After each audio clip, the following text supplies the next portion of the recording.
안녕하세요. 저는 30대 후반의 박현주라고 해요.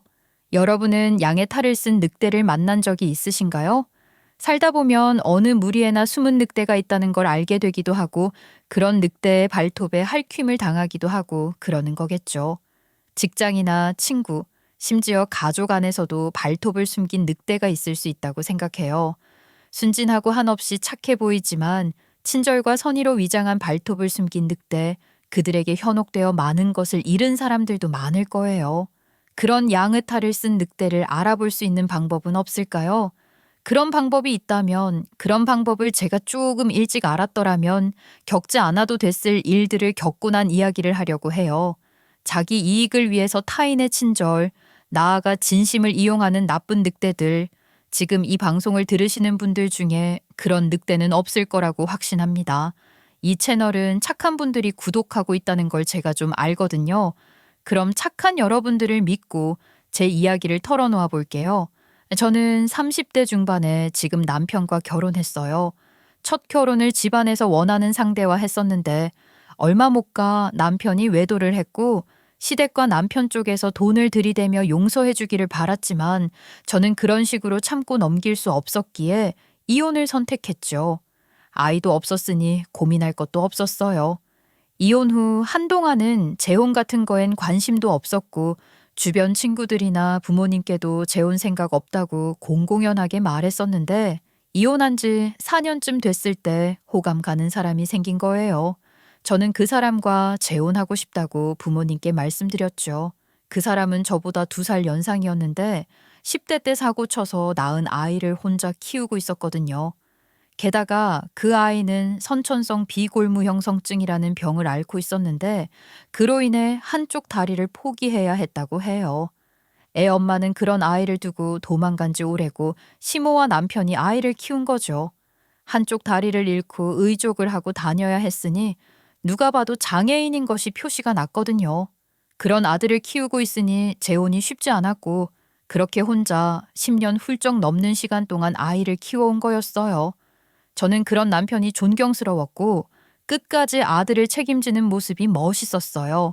안쓰러운 마음도 있었죠. 그리고 무엇보다 남편을 사랑했기에 부모님께도 자신 있게 재혼하겠다고 말씀드렸던 거예요.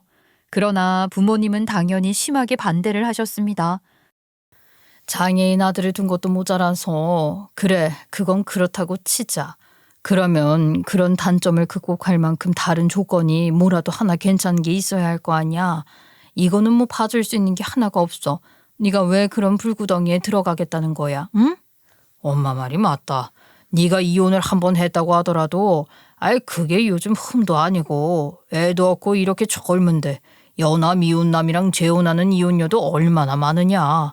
네가 뭐가 아셔서 그런 자리에 시집을 가겠다고 하는 거야. 아유 아빠도 절대 찬성할 수 없어. 부모님뿐만이 아니라 친구들을 비롯해 주변 사람 모두가 결혼을 말렸다고 할 수 있을 거예요. 지금이야 콩깍지가 씌어서 다 좋아 보일지 모르지만 결혼해서 살아봐라 금방 안 맞는 게 드러날 거다. 막말로 10대 때 사고쳐서 애까지 낳은 사람이 너랑 어울리냐 하면서 노골적으로 남편을 무시하는 사람들도 많았죠. 그렇지만 저는 상관없다고 생각했고 남편과 결혼해서 아픈 아이도 제가 잘 돌보고 싶었어요. 그렇게 고집을 부려 온갖 반대를 무릅쓰고 한 결혼이었습니다. 제가 남편과 결혼했을 때 아들은 한창 예민한 10대 청소년이었어요. 장애를 갖고 살면서 세상을 삐딱하게 바라보는 냉소적인 불만이 가득한 것 같았고 집에서는 말도 거의 안 하는 아이였어요. 어떻게 하면 그 아이의 마음을 조금이라도 얻을 수 있을까 싶어서 아들처럼 장애를 가진 사람들에 대해서 찾아보기도 했었죠.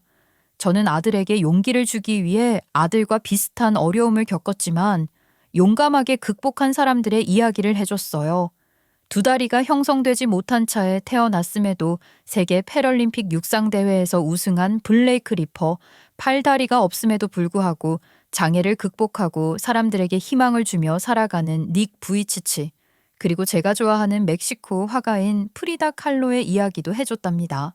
6살 때 소아마비에 걸려 오른쪽 다리가 쇠약해지는 장애가 생겼고 18살에는 전차 사고로 척추와 골반, 다리가 산산이 부서졌으며 가슴에 늘 깁스를 하고 32번의 수술을 견뎠으며 침대에 누워 욕창으로 고생했던 프리다 칼로 그리고 감염으로 오른쪽 다리를 포기해야 하는 상황에 처했을 때 그녀는 그 상황을 스케치로 남기며 발이 왜 필요하지? 내게는 날개가 있는데 라는 메모를 남겼다고 해요. 제가 정말 좋아하는 화가랍니다. 그 이야기를 아들에게도 해줬던 거예요. 썩어 들어가는 자신을 발을 보면서도 희망을 생각한 거 아니겠냐는 말도 해주고 말이에요. 처음에 아들은 시큰둥하게 반응했어요.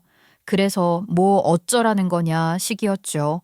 하지만 얼마 후 프리다 칼로의 전시회가 한국에서 열려 아들을 데리고 전시회에 다녀왔을 때 그땐 아들도 뭔가 감동 같은 것을 받은 것 같았지만 말로 드러내어 내색하지는 않더라고요. 그래도 그렇게 조금씩 나아지리라 기대했던 것 같아요. 그러던 어느 날 가만히 보니 아들 걷는 모습이 좀 부자연스러워 보이더라고요. 단순히 의족 때문에 그런 게 아니라 어딘가 많이 불편해 보였어요. 사실 좀 의아했던 게 저는 아들이 의족을 착용하지 않은 모습을 별로 본 적이 없었거든요.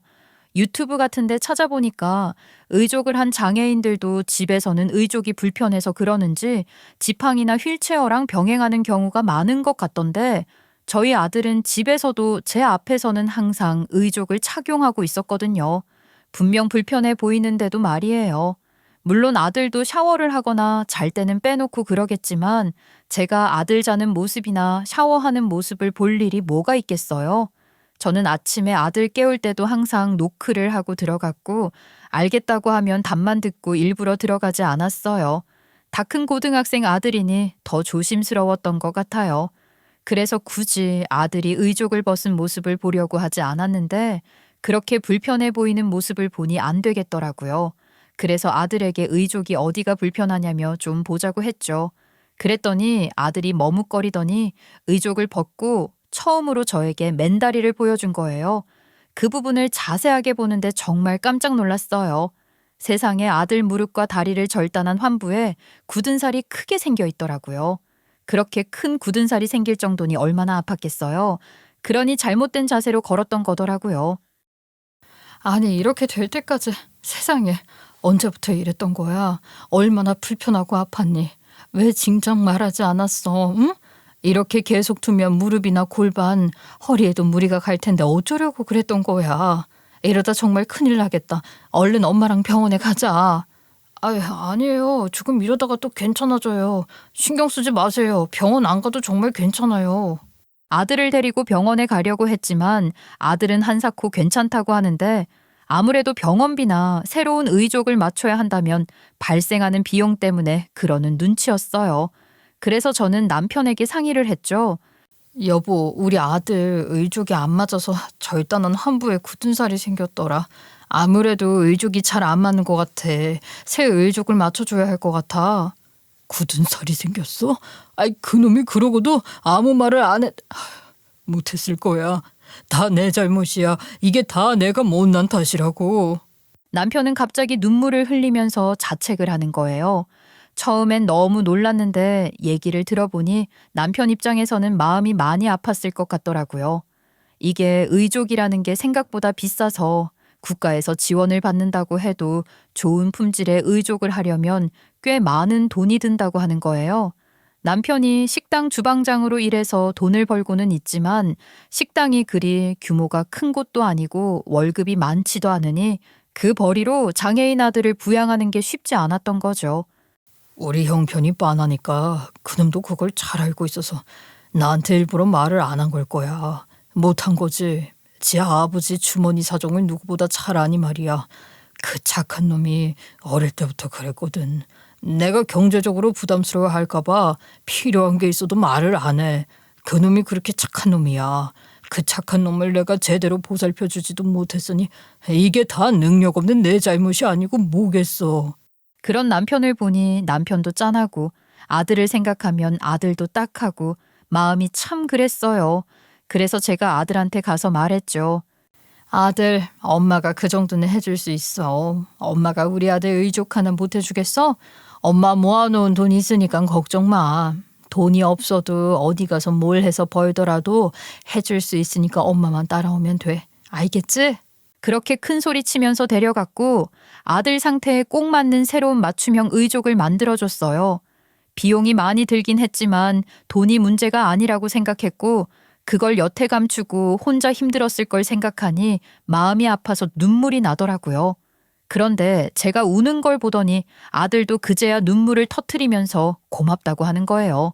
그런 반응도 그런 말도 처음이어서 당황하기도 했지만 아들이 이제 제게 마음을 조금 열고 그걸 표현하기도 하는구나 싶어서 너무 기뻤습니다. 제가 아들에게 잘하고 또 아들도 그런 제게 마음을 열기 시작하니 남편도 제게 고마움을 많이 표현했고 더불어 저랑 저희 부모님께도 참 잘했어요. 처음부터 남편을 못마땅해 했던 저희 부모님이셨지만 그래도 하나밖에 없는 사위가 그렇게 지극정성을 다하니 조금씩 인정해 주시기 시작하시더라고요. 남편은 저희 집안일이라면 열일 제쳐두고 나섰어요. 특히 저희 아빠에게 참 큰 분이셨던 큰아버지가 돌아가셨을 때 그런 남편의 정성이 빛을 발했던 거예요. 예, 현주야. 이번에 아주버님 장례 치르면서 정서방을 아주 다시 봤다. 세상에 어쩜 그렇게 잘하는지. 큰댁에 아들이 없고 딸만 있잖니. 그 사위들은 와서 내내 쭈뼛거리고 멀뚱멀뚱할 때도 정서방 혼자 이리 뛰고 저리 뛰고 하면서 상주 역할 다 했지 뭐야. 너도 느꼈지? 그랬어? 원래 그 형부들이 성격이 좀 그렇잖아. 언니들이 오히려 기가 세지. 안 그래? 그래도 정서방이 도움이 됐다니 기분 좋네. 그럼 정서방 이번에 엄마한테도 점수 좀 딴 거야? 아빠한테도 큰 점수 땄다고 전해라. 장례식장에서 허드렛 일도 마다하지 않고 매일 밤을 새면서 그러는 게 쉬운 게 아니야. 그러니까 사람들도 다 그러지 않더냔 말이다. 조카 사위가 아들 역할한다면서. 사람들이 칭찬도 하고 그러니까 우리 아빠도 기분이 좀 좋으셨나 보네. 모처럼 정서방 편을 다 들어주시고. 아빠가 저러시는 게 당연해. 발인하고 장제 갈 때도 말이야. 우리가 형제 아니야. 그러니 상주업체에서 나온 버스를 당연히 우리가 타야 하는 거잖아. 근데 너도 봤지? 사람들이 어찌나 많은지. 좀 늦게 갔다고 버스에 자리가 없었잖냐. 형님이 워낙 발도 넓고 인심도 후한 분이셨잖아. 그러니 오신 분들이 많을 수밖에. 근데 그때 정서방이 바로 탁 나서서 지처럼 모시겠다고 하고 말이야. 장지까지 갈 때도 그렇고 장례 다 치르고 돌아올 때도 정서방이 신경 많이 썼다. 너는 그때 장지에 안 왔으니 모르겠지만 운전도 얼마나 얌전하게 잘하고 식사나 이런 것도 신경 써서 챙기더란 말이지. 이번에 정서방 아주 다시 봤어. 내 딸이 사람 보는 눈이 있었구나 했다. 우와, 우리 아빠 이거 정말 극찬 아니에요? 아빠 정말? 아빠 그럼 이제 정서방 완전 인정해 주는 거야?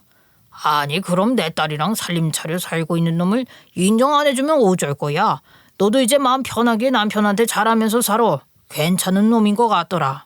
남편을 탐탁찮게 여기던 부모님도 드디어 남편의 좋은 부분을 봐주기 시작하신 것 같아서 얼마나 좋았는지 몰라요.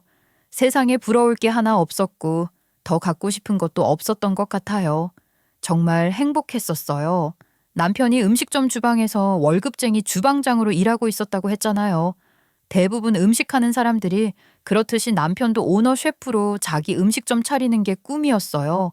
그렇지만 빠듯한 형편에 그게 생각처럼 되는 건 아니잖아요. 사실 부모님이 남편을 반대했던 데는 경제적인 이유도 있었어요. 멀쩡한 딸 데려다가 고생만 시킬 게 빤하다고 더 미워했었거든요.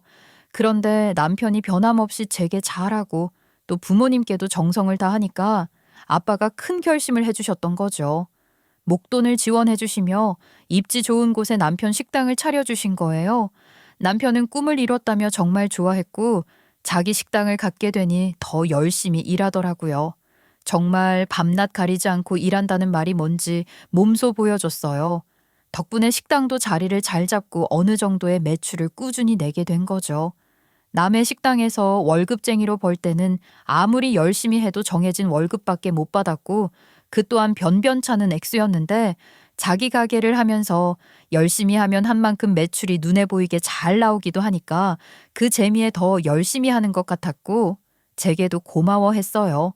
장인어른 덕분에 새 인생 산다면서 그런 얘기도 자주 하고 그랬거든요.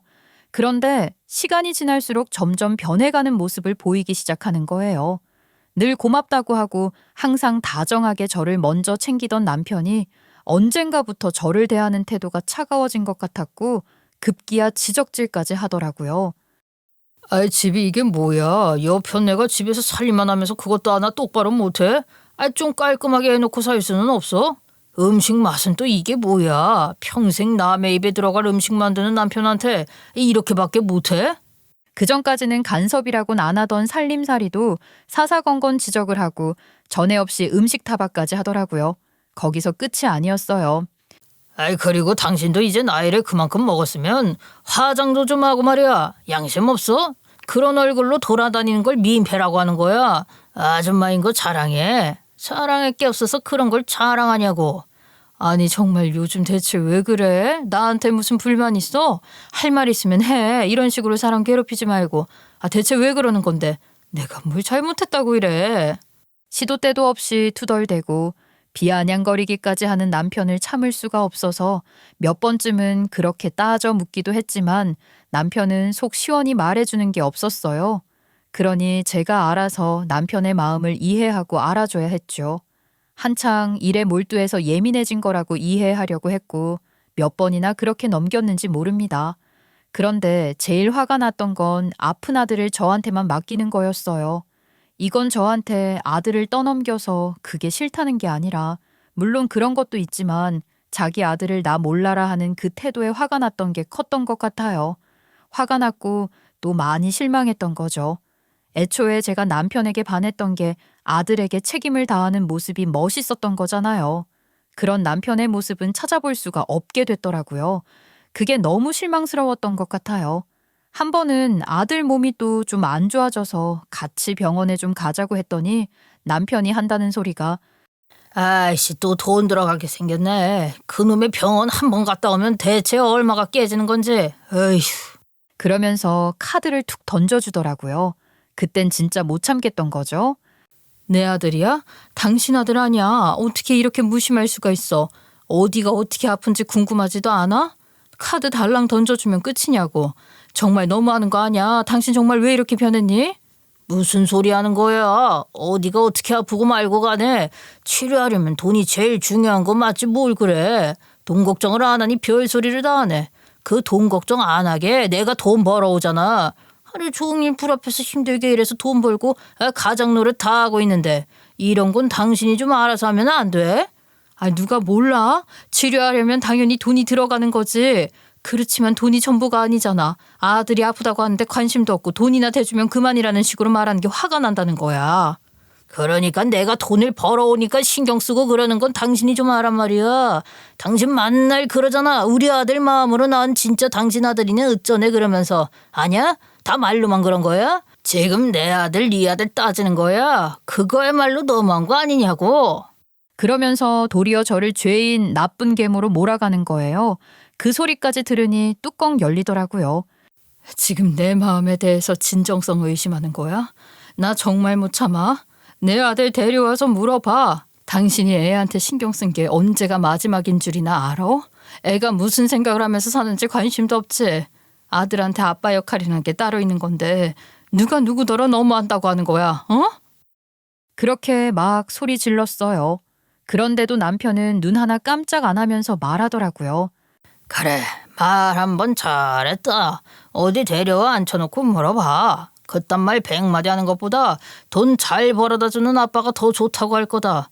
지 다리고 뭐고 돈 없으면 다 끝이야. 지놈이 몸도 성취하는데 돈이라도 있어야 그래도 사람 곳이라고 살 거 아니야. 뭘 모르면 가만히 있으라고. 당신도 내가 돈 많이 벌어다 주니까 그 돈으로 편하게 놀고만 거 아니야? 고맙다고 못할 망정 어디서 큰 소리를 내는 거야? 밖에 나가서 일하는 사람한테 이러는 거 미안하지도 않냐? 양심 있으면 군소리 말고 알아서 좀 해라 좀. 남편이 벌어오는 돈이 점점 많아지고 생활이 여유로워진 건 맞지만 그것과는 별개로 그럴수록 남편과의 관계는 갈수록 대면대면해졌습니다. 그나마 힘든 결혼 생활에서 버팀목이 되어주는 건 아들이었어요. 처음 결혼 생활을 시작할 때만 해도 저를 차갑게 대했던 아들이었는데 지금은 신혼 때와 달리 돌변해서 저를 구박하는 남편에게 받은 상처를 아들의 위로와 다정함으로 극복하고 있었던 거예요. 그게 참 속상하고 씁쓸하더라고요. 그런 나날을 보내고 있던 와중 남편 가게가 그야말로 대박이 난 거예요.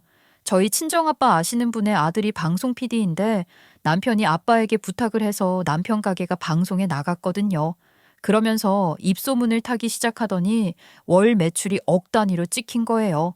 그전에도 매출이 꾸준히 올라가면서 괜찮게 벌고는 있었는데 완전 매출 피크를 찍어버린 거죠. 요즘 누가 TV 보냐 해도 이래서 방송이 무섭다고 하는 건가 싶더라고요. 그런데 매출 대박이 터지고 반년이 지났을 무렵 남편이 갑자기 이혼을 하자고 하는 겁니다. 이쯤에서 정리하자. 내가 위자료는 섭섭치 않게 챙겨줄 테니까 이혼하자고. 2억 정도 챙겨주면 괜찮지 않냐? 대신에 재산 분할을 하지 말고 말이야. 뭐라고? 이혼이라니. 갑자기 그게 무슨 소리야? 그리고 뭐 2억이면 괜찮지 않냐고? 그게 할 소리야? 허이고 왜 적어서 그래? 솔직히 네가 우리 집 재산 늘어나는데 보태준 게 뭐가 있냐? 내가 벌어온 돈에 기생해서 사는 기생충이나 다름없었던 거 아니냐고. 어차피 소송해봐도 위자료고 재산 분할이고 다 해봤자 2억 못 챙겨 그거. 내가 잘 봐주는 거야. 그러니까 그냥 합의해. 이거 다 내가 다 읽은 거 아니야. 네가 할 말이 있어? 그러니까 좋게 합의하자고. 내가 왜 보태준 게 없어? 이 사업 누구 덕분에 시작한 건데 그따위 소리를 하는 거야. 그 가게 우리 아빠가 차려준 거잖아. 그리고 방송 덕에 대박 난 건데 그 방송도 결국 우리 아빠 덕 본 거면서 지금 무슨 소리를 하는 거야? 야야, 그게 언제적 얘긴데 그딴 소리라고 앉았냐. 그리고 내가 실력이 있으니까 대박이 난 거지. 너네 아버지 돈 안 받고 대출 받아서 차리면 그만이었어. 누가 가게 내달라고 사정했냐? 그딴 걸로 생색낼 생각은 하지도 마. 그리고 방송도 그렇지. 방송 탄다고 다 성공하는 것도 아니야. 순진한 소리 착착 좀 해라. 뭘 제대로 알지도 못하면서 일단 지르고 본 거야. 다 내 음식이 맛있으니까 입소문도 나고 대박도 친 거지. 그럼 우리 아빠 도움 받지 말고 네가 알아서 다 하지 그랬니?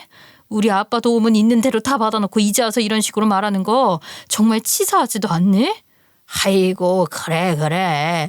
니네 아버지가 가게 낸다고 1억 5천 대줬으니까 2억 준다고 하잖아. 내가 또 그런 계산은 정확한 놈이야. 1억 5천 넣고 2억 받아가면 너네 집도 남는 장사한 거 아니야? 그럼 되지 뭘 그래. 가게 매출 잘 나온다고 하니까 괜한 욕심 생기나 본데 어림없어. 그건 네가 넘볼 게 아니지. 그건 다 내 노력으로 이런 건데 넘볼 걸 넘봐라. 너야말로 그딴 개소리 적당히 짓거려. 네가 어떻게 이래. 우리 아빠가 너한테 해준 게 얼만데. 그게 돈 1억 5천으로 계산 끝낼 수 있는 거라고 생각해? 너야말로 그 돈 좀 번다고 돈독이 제대로 올랐구나. 정말이지 분했어요. 분노가 치밀어 올랐지만 남편 놈 말하는 꼴을 보니 제가 뭐라고 해도 통할 것 같지가 않았거든요. 이미 이혼하기로 마음을 굳힌 사람에게 제가 당장 뭐라고 하든 아무 소용이 없을 것 같았죠. 우선 시간을 좀 벌어보자 싶은 생각을 했어요. 그래서 남편에게 말했어요. 지금 이 모든 게 너무 갑작스러워. 그러니까 나도 머리가 너무 복잡하고 혼란스럽다고. 생각할 시간이 필요하니까 친정에 좀 가 있을게. 그 정도는 배려해 줄 수 있지 않아? 오케이, 그래. 그렇게 해. 생각할 시간을 줄 테니까 대신 좋게 합의해서 이혼하는 쪽으로 결론 잘 내려. 알겠어? 너희 부모님한테도 잘 말씀드리고 말이야. 괜히 서로 험한 꼴 보지 말자.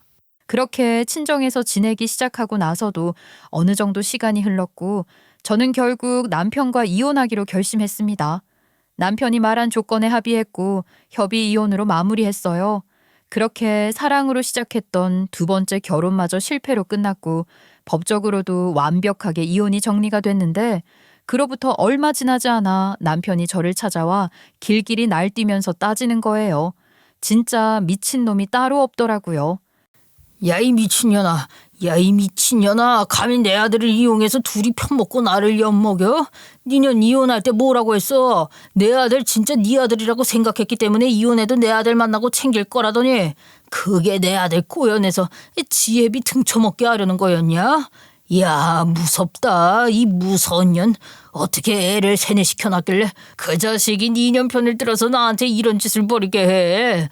내가 진짜 아빠인데 어떻게 이럴 수가 있냐고. 대체 무슨 짓을 한 거야? 너 애한테 공갈치면서 겁이라도 준 거야? 그러면서 아주 발광을 하는 거예요.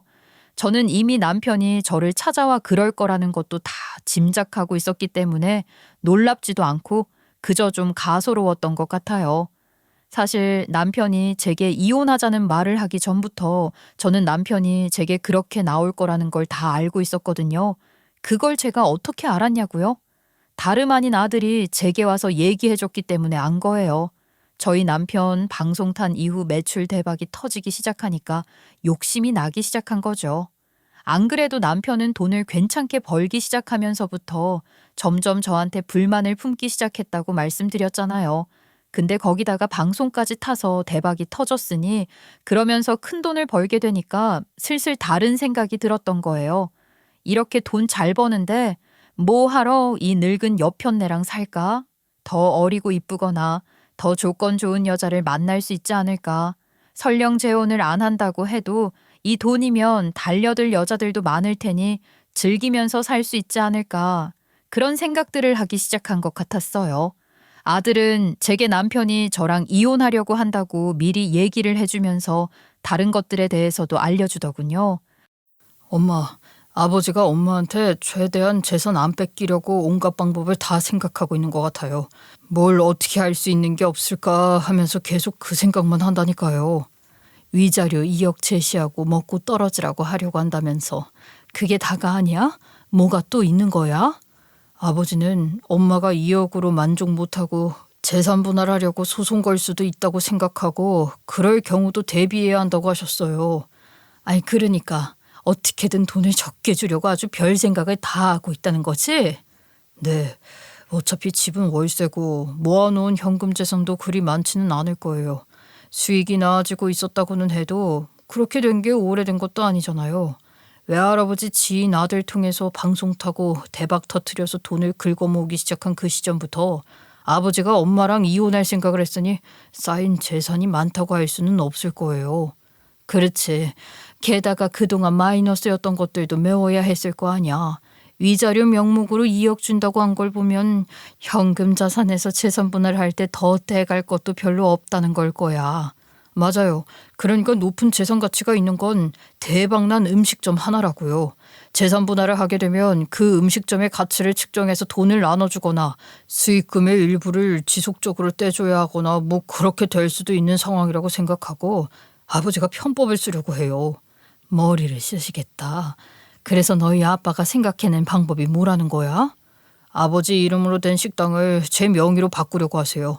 저도 이제 20살이 넘었고 성인이 됐으니 그런 생각을 하신 것 같아요. 뭐? 개인 사업자 명의 변경이라는 게 그렇게 간단하지가 않을 텐데 본인이 죽고 나서 상속을 하거나 하지 않은 이상 명의 변경이 쉽지 않다는 얘기를 들은 적이 있어. 나한테 한 푼도 덜 뺏기려고 이 난리를 치는 인간이 세금을 물어가면서까지 너한테 증여를 했을 것 같지도 않은데 그게 무슨 소리야. 참 근데 그 와중에 우리 아들이 그래 맞아. 우리 아들이 어느새 성인이 다 됐네. 아휴 처음 만났을 때만 해도 반항하는 10대였는데 말이야. 엄마도 참 그때 얘기하시면 제가 부끄럽잖아요. 철없던 시절이었는데. 하여간 엄마 말씀이 맞아요. 그게 뭐가 복잡하다고 하더라고요. 포괄량도 양수 같은 방법도 있다는데 그것도 생각보다 까다롭다고 하고 말이에요. 그래 맞아. 그래서 너희 아빠가 생각해낸 편법이라는 게 대체 뭐니? 먼저 지금 가게 폐업 신고를 한 다음 다시 제 이름으로 사업자 등록을 한 거예요. 아버지가 가게를 더 넓힐 생각이라고 하셨잖아요. 그래서 옆 건물에 공실로 나온 좋은 매물이 있다고 그쪽으로 가게를 옮기면서 폐업 신고를 하고 제 명의로 새로 옮긴 음식점 등록하려고 하는 거예요. 맞아. 조만간 가게 옮길 거라는 얘기는 들었어. 근데 그게 그럴 작정으로 옮기는 건 줄은 몰랐지. 아이고 아주 머리를 많이 쓰셨네. 응? 남편 놈이 기가 막힐 정도로 교묘한 계획을 짜고 있었더라고요. 어이가 없었죠. 아버지가 그렇게 말씀하셨는데 저는 도저히 아버지 말씀을 따를 수가 없어요. 어떻게 그럴 수가 있냐고 엄마한테 이혼을 요구하면서 어떻게 이렇게까지 하냐고 대들기도 했어요. 그랬어? 아휴, 우리 아들밖에 없네. 그래, 그랬더니 너희 아버지가 뭐랬어? 아버지는 그냥 저를 진정시키려고 하는 것 같았어요.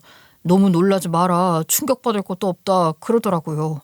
그러더니 어차피 네 엄마도 아니지 않냐. 친엄마도 널 버리고 갔는데 피 한 방울 안 섞인 여자를 진짜 엄마라고 생각하는 건 아니지 않냐. 원래 여자는 믿는 게 아니다 하면서 아무튼 그런 식으로 이혼할 거니까 그렇게 알고 있으면 된다고 하더라고요. 아이 세상에, 아무리 그래도 어떻게 그런 말을 아들한테 할 수가 있는 거야. 정말 너희 아빠란 사람은 어떻게 된 사람인지 모르겠다. 네가 나를 많이 아는데 어떻게 너한테 나에 대해서 그렇게 말을 할 수가 있었을까? 그러면서 재산 지켜야 하니까 이혼 절차가 다 마무리되기 전까지는 엄마한테 절대로 말하지 말고 입 꾹 다물고 있으라고 했어요. 아버지 재산이 결국은 다 제 재산 아니냐. 험한 세상 살아가려면 돈이라도 있어야 하지 않냐. 내가 다 너한테 물려주려고 그러는 거다. 그러시더라고요. 참 너희 아빠다운 말이다. 그 소리는 나한테도 걸핏하면 하던 소리야. 난 정말 너희 아빠가 그렇게 돈돈 그러는 사람일 줄은 꿈에도 몰랐어. 엄마, 저는 아버지 말대로 할 수가 없어요. 그대로 있을 수도 없었어요. 엄마가 얼마나 진심으로 저를 대했는지 저는 알잖아요. 그런데 제가 어떻게 가만히 있을 수 있었겠어요. 그래서 이렇게 엄마한테 따로 다 말씀을 드리는 거예요. 모든 사실을 다 말씀드리고 싶었고 아버지가 그런 식으로 엄마한테 나쁘게 하려는 걸 막고 싶어요. 저는 그렇게 남편의 계략을 다 알고 있는 상태에서 남편의 일방적인 이혼 통보를 받았던 거예요. 제가 비록 배 아파 낳은 제 자식이 아니고 저희 아들에게 저 역시 친엄마는 아니지만 제가 아들을 진짜 제 자식이라고 생각하듯이 아들도 저를 친엄마로 생각하고 의지하고 있었던 거잖아요. 그 사실이 너무 기뻤습니다. 그러면서 아들은 제가 다른 이야기들도 해줬는데 그 이야기들이 정말 충격적이었어요. 아들은 제게 자기는 아버지를 신뢰하지 않는다고 하더라고요. 그러면서 하는 말이 그동안 남편이 아들이 장애인인 걸 이용해서 온갖 이득을 챙겼다는 거예요. 장애인 지원금이라는 게 정부가 지원하는 금전적 혜택이잖아요. 장애인 본인 또는 가족을 대상으로 지급되는 건데 그 종류가 형태가 엄청 다양하다고 하더라고요. 어렸을 때부터 장애아 보육료는 기본이고 장애인 자립자금, 장애인 발달 지원금 뭐 그런 식으로 신청할 수 있는 지원금은 모조리 신청했고 전기, 도시가스 요금 감면, 교통통신요금 감면, 세금 감면 혜택 같은 걸 받으려고 차도 아들 이름으로 뽑고 하다못해 장애인 바우처 택시 같은 혜택도 알차게 챙겼다는 거예요. 국가에서 타낼 수 있는 장애인 지원은 물론이요. 장애인 관련 봉사단체나 자선단체에 온갖 불쌍한 척하며 돈을 뜯어냈는데 정작 그 혜택은 남편 혼자 다 누렸다는 거죠. 그때 아들이 불편해해서 제가 바꿔줬던 의족도 저한테는 경제적 여유가 없어서 바꿔주지도 못했던 것처럼 찔찔 짰고 그러면서 생쇼를 했었지만 사실은 일부러 아들한테 싸구려 의족을 해줬던 거래요. 아들은 필요한 게 있어도 또 불편한 게 있어도 남편이 화를 내며 우리 집 돈 없는 거 알지 않냐? 먹여주고 재워주는 것만으로도 감사하게 여겨야지. 왜 이렇게 불평불만이 많냐고 그런 얘기들만 하니까 할 말이 있어도 늘 그런 식으로 꾹 참고 있었던 거죠.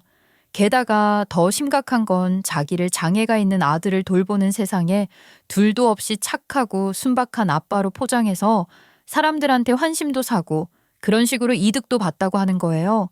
사실 따지고 보면 제가 남편에게 호감을 갖게 된 데에도 그런 책임감 있는 아빠라는 것이 크게 작용한 거거든요. 그런데 실상은 그렇지 않았다고 해요. 돌봐주시던 할머니가 돌아가신 후로는 자기는 거의 방치된 거나 다름없었고 그런 단체에 잘 보여서 지원금을 받아낼 때만 착하고 순박한 아버지 코스프레를 하며 자신을 전시용으로 데리고 다녔고 그 외에는 아무런 신경을 써준 게 없다고 말이에요.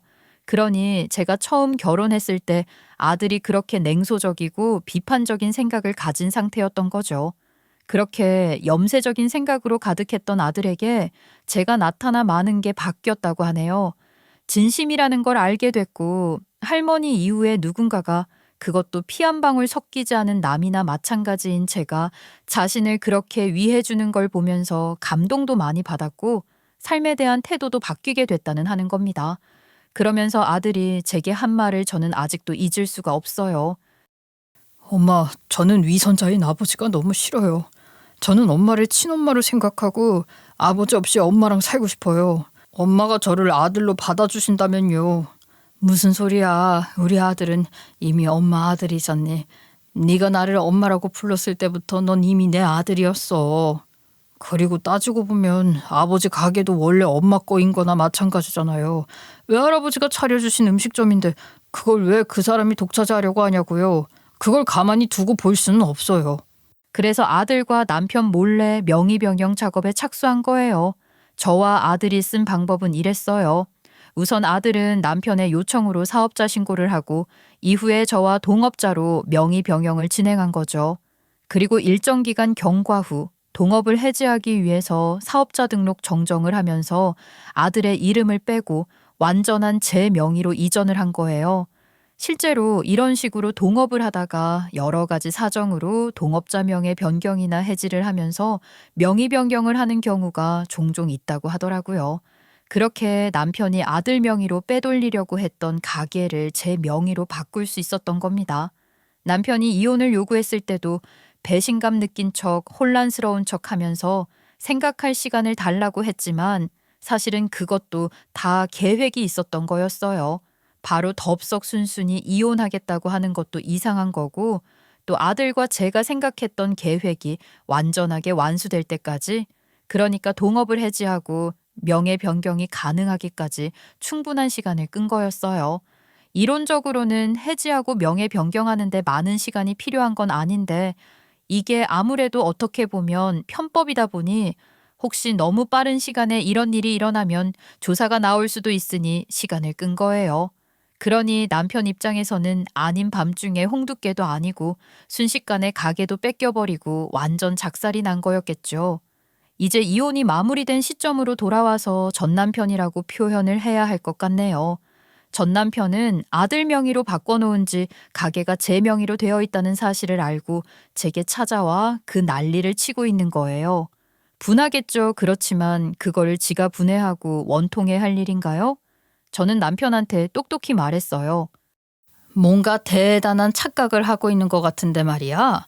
내가 아들을 꼬여낸 게 아니라 아들이 나한테 미리 얘기를 해준 거야. 걔가 그런 얘기를 해주지 않았다면 나는 끝까지 몰랐을 거라고. 내가 어떻게 알았겠어. 네가 그렇게 치밀하게 준비를 했으니 난 그저 눈 뜨고 당했겠지. 그런데 이 모든 걸 알려준 건 내 아들이야. 당신 아들이기도 했었지. 그 아들이 왜 그런 결정을 내릴 수밖에 없었는지 잘 생각해봐. 결국은 네가 일을 이렇게 만드는 거야. 무슨 소리야? 내 아들이 왜? 걔가 그랬을 리가 없어. 분명히 네가 무슨 수를 쓴 거지. 똑바로 말하란 말이야. 네가 애한테 뭘 어떻게 했길래 이런 일이 생겼는지 나는 꼭 알아야겠어. 내 아들이 가만히 있으면 내 재산이 다 지 재산이 되는 건데 그런 놈이 왜 너한테 그런 얘기를 했다는 거야? 그 말을 지어내려면 좀 그럴듯하게 지어내야 할 거 아니야? 네가 생각하는 게 딱 그 수준밖에 안 되니까 넌 평생 우리 아들 마음을 모를 거야. 돈 좀 버니까 그렇게 욕심이 났어? 내가 네 와이프였어. 나는 우리는 가족이라고 생각했다고. 네가 벌어온 돈 내가 놀고 먹으며 쓰는 것 같아서 그게 아까웠니? 나는 그래도 너를 믿었고 그 마음으로 아들에게도 진심을 다했는데 너는 나를 그냥 네 아들 돌보는 사람으로 생각했던 거야. 네 아들도 이제 다 크고 장사 잘 되니 나 같은 건 필요 없다 싶었던 거야? 그래서 2억 던져주면서 나 따돌리고 너 혼자 떵떵거리며 살고 싶었던 거냐고. 네가 원하던 대로 내가 네 인생에서 빠져준 거야. 됐잖아. 이게 어디서 훈계질이야. 내가 지금 그 돈 다 네 거 된 거 같으니까 눈에 뵈는 게 없나 본데 내가 가만히 있을 것 같아? 그걸 내가 어떻게 이런 건데 그렇게 홀라당 네 입에 털어넣어줄 것 같으냐고. 그 녀석도 분명히 후회할 거야. 네가 어떻게 그놈을 구슬렸는지 모르겠지만 내가 다 바로잡을 거니까 각오해. 내 아들 말이야? 말했지. 걔가 당신 아들이었던 적도 있었지만 이젠 내 아들이야.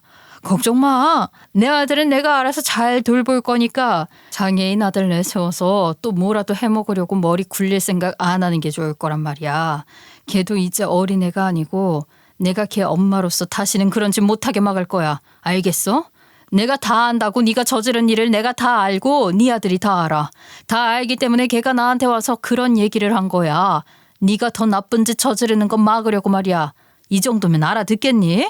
그렇게 말했더니 전 남편은 그제서야 상황이 어떻게 돌아가는 건지 파악을 하는 것 같더라고요. 그러니 다 지가 잘못했다고 빌기 시작하는 거죠. 아니야, 그런 게 아니야. 그래, 내가 잘못한 거야. 내가 잘못한 게 맞아. 내가 정말 큰 실수를 했고 죽을 죄를 지었어. 남자 혼자 몸도 성치 않은 자식놈 키우며 사는 게 얼마나 힘들었는지 당신은 모를 거야. 정말 힘들었어. 당장 끼니 걱정을 해야 할 때도 있었고 그렇게 살다 보니까 내가 고생을 너무 많이 해서 갑자기 살만해지니까 정신이 어떻게 됐었나 봐. 여보, 다 돌이키고 싶어. 나한테 기회를 줘. 내가 다시 식당 일도 열심히 할게. 우리 가족을 위해서 내 한 몸 다 바칠게. 그러니까 한 번만 더 기회를 줘. 당신에게도 우리 아들에게도 내가 정말 좋은 사람이 될게. 아니, 다 필요 없다고. 나 정말 너 같은 인간이랑은 더 이상 말도 섞기 싫어. 그놈의 찔찔 짜는 연기도 정말 신물이나 소름 끼친다고. 알겠어? 더 이상 방법이 없을 것 같으니까 이제 와서 뭐가 어쩌고 어째. 아이고 정말 지긋지긋하다 너란 인간. 아니 너 같은 인간은 사는 동안 다시는 안 만나고 싶어. 알겠어? 너는 그런 인간이라고. 네가 할 수 있는 건 아무것도 없어. 아무것도 바라는 게 없어. 당장 나가. 꺼지라고. 내 눈앞에서 꺼져주는 게 네가 할 수 있는 전부야. 저는 전 남편의 식당을 어떻게 할까 고민하다가 실력 있는 요리사분을 소개받아 그 식당을 처분했어요. 요리사를 고용하고 저와 아들이 함께 식당 운영을 할 생각도 했지만 아무 경험도 없는 저희가 갑자기 그런 일을 해낼 자신이 없기도 했고 제게는 다른 할 일이 있었거든요. 가게 처분해서 생긴 돈과 남편에게 받은 위자료까지 하면 꽤 목돈이 생긴 거 아니겠어요? 그 돈으로 제가 잘 할 수 있는 일을 찾아서 할 거예요. 식당 운영은 제가 잘 할 수 있는 일이 아니니까 말이에요. 그리고 아들이 하고 싶은 일을 찾을 수 있도록 지원할 작정입니다. 아들이 그러더라고요. 프리다 칼로가 그림으로 장애를 극복한 것이 아니라 승화시켰던 것처럼 자기도 뭔가 자기가 잘할 수 있는 일을 찾고 싶다고 말이에요. 아직까지는 뚜렷하고 확실한 무언가를 찾지 못했지만 다양한 경험을 하게 하고 같이 공부도 하면서 길을 찾을 거랍니다. 전 남편 그 인간은 그나마 기술 하나는 있는 거잖아요. 평생 주방에서 일을 했으니 또 어디 식당에 취직해서 다니긴 하나 보더라고요. 그런데 그 나이에 가진 것 하나 없이 남의 식당에서 주방 일을 하기가 쉬웠겠어요? 게다가 지 가게까지 내고 큰 돈도 벌어봤던 사람이니 지쳐지는 생각도 못하고 그런 일들이 하찮게 여겨졌겠죠. 그래서 시건방 떨다가 잘리기도 하고 술 먹고 난동 부려서 경찰서까지 간 거예요. 아들에게 경찰서에서 전화가 와서 알게 됐는데 마침 제가 아들과 같이 있었던 바람에 경찰서에도 같이 갔거든요. 전 남편이 저를 보더니 체면이고 뭐고 다 내려놓고 아주 싹싹 비는 거예요. 진짜 무릎 꿇고 두 손 모아 빌더라고요. 여보, 나 한 번만 용서하고 받아줘. 그럼 내가 정말 평생 좋은 일만 하면서 착하게 살게. 봉사활동도 많이 할 거야. 그러니까 우리 같이 그렇게 살자. 궁금하지도 않은 얘기 그만하고 그래 정신 차리고 바르게 잘 살아. 그럼 되잖아. 그동안 네가 네 아들이나 나한테 저지른 일들 생각하면서 반성하는 마음으로라도 그렇게 살아. 그래도 음식하는 재주가 있으니 어디 가서 밥은 안 굶을 거 아니야. 평생 봉사하는 마음으로 살면 되겠네. 그렇게 무시해버리고 말았어요. 그랬더니 아들한테 또 난리인 거예요. 내가 네 애비 아니냐. 애비가 잘할게. 아빠가 너한테 어떻게 했는지 다 기억하지? 나 아니었으면 넌 지금 어떻게 됐을지도 몰라. 너 그거 잊으면 안 된다. 알지? 이것 봐. 지금 뭐 하는 짓이야? 정말 들어줄 수가 없네. 그래서 네가 애비로 아들한테 해준 게 뭐가 있다고 그래. 그동안 네가 아들 팔아서 네 주머니에 집어넣고 네 입에 쳐넣은 것들까지 다 까발려서 얼굴 들고 못 살게 해줘야 정신 차릴 거야? 정말 꼭 그렇게까지 하길 바라? 누구처럼 너도 신문에 얼굴 다 나오고 이름 오르내리게 해줘봐. 제가 그렇게 흥분을 하니 전 남편도 꼬리를 내리더라고요. 그냥 경찰서에서 빼내주기만 하라고 말이에요. 전 남편이 뭘 해서 어떻게 살든 관심 없어요. 아들한테 피해나 안 주면 다행이라고 생각합니다.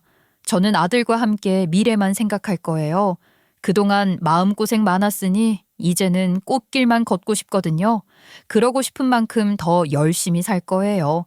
제가 처음에 이야기를 시작할 때 양의 탈을 쓴 늑대 이야기를 했었잖아요. 진실을 속이고 왜곡하고 신뢰를 얻기 위해 듣고 싶은 말을 하는 양의 탈을 쓴 늑대. 그런 인간들은 진실한 모습을 들키지 않으려고 애쓸 거예요. 그렇지만 결국은 거짓된 면모가 드러나서 이기적이고 추악한 실체를 드러내겠죠. 제 전남편처럼 말이에요. 여러분들은 저처럼 양의 탈을 쓴 늑대에서 속아 넘어가지 마시길 바랄게요. 제 이야기 끝까지 들어주셔서 너무 감사드리고요. 여러분도 저와 함께 꽃길만 걸어요. 감사합니다.